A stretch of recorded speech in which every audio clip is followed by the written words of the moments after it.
नितिन ने सुधीर से कहा, शराब आदमी की दुश्मन है। सुधीर बोला, लेकिन बुजुर्गों ने तो कहा है कि अपने दुश्मन को भी गले लगाना चाहिए। नितिन ने सुधीर से कहा, गले लगाने के लिए ही कहा है, गले से नीचे उतारने के लिए नहीं कहा। पप्पू ने गप्पू से कहा, गर्लफ्रेंड ने मुझे मैसेज भेजा कि माता पिता से बढ़कर कोई नहीं होता। गप्पू ने पप्पू से कहा, फिर तुमने क्या कहा? पप्पू ने कहा, मैंने भी जवाब दिया तो हम भी माता पिता बन जाए, तो ब्लॉक कर दिया उसने मुझे। एक नेता घर देर से पहुंचे तो उसकी पत्नी उन पर बरस पड़ी। यह देखकर उनके पड़ोसी ने पूछा, आप इतने महान वक्ता हैं, फिर घर में आपकी बोलती बंद क्यों हो जाती है? नेता ने कहा, दरअसल बोलना मैंने अपनी पत्नी से ही तो सीखा है। आदमी लंगड़ाता हुआ आ रहा था, देखकर पहला डॉक्टर उसके पैर की हड्डी टूट गई है, दूसरा डॉक्टर लगता है अंगूठा टूट गया, तीसरा डॉक्टर उससे ही पूछ लेते हैं, डॉक्टर क्यों पैर की हड्डी टूट गई है? व्यक्ति, मेरी चप्पल टूटी हुई है।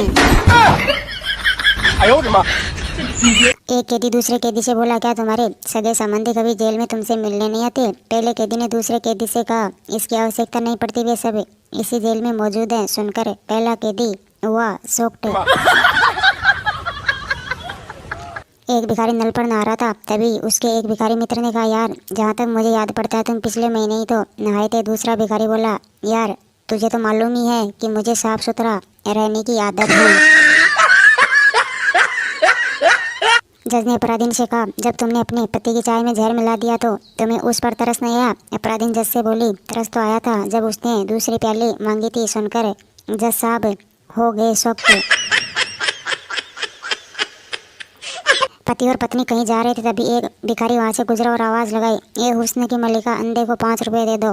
पति ने पत्नी की तरफ देखा और अपनी पत्नी से बोला, दे दो, बेचारा वाकई अंधा है। पत्नी हुई बेहोश।